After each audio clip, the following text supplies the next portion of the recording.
अस्सलाम वालेकुम, welcome to Zameer bird farm Pakistan. हमारे राशिद मलिक भाई हैं कालापुल पठाबाद से, और ये रेबिट लेके आए हैं।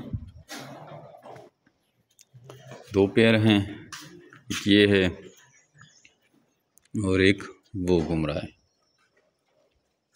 और इनको हमने पेमेंट कर दिया। ये आज 2 तारीख़ है, 1 और 2 को आपको पता है कि हमारी ख़रीदारी के दिन होते हैं, काफ़ी हमारे बिज़ी दिन होते हैं, लेकिन जैसी टाइम मिलता है तो हम वीडियो बना लेते हैं। रश होने की वजह से हम ज़्यादा वीडियो नहीं बना पाते। अभी सुबह का टाइम है, इसकी वीडियो बना रहे हैं।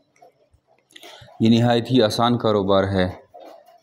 डेली बेसिस पे लोग इस कारोबार का हिस्सा बनते हैं और घर बैठे लाखों रुपए मुनाफा हासिल कर रहे हैं। राशिद मलिक भाई ने भी एक मेरे ख्याल से एक ही पेयर से स्टार्ट लिया था। अब ये हर महीने माल लाते हैं और इनको कैश पेमेंट मिल जाती है। अगर आप भी इस तरह का कारोबार स्टार्ट करना चाहते हैं तो हमारे व्हाट्सअप नंबर 0300 294 94 पे अपना नाम और शेयर का नाम व्हाट्सअप करें, आपको सारी मालूमात भेज दी जाएगी। थैंक यू, अस्सलाम।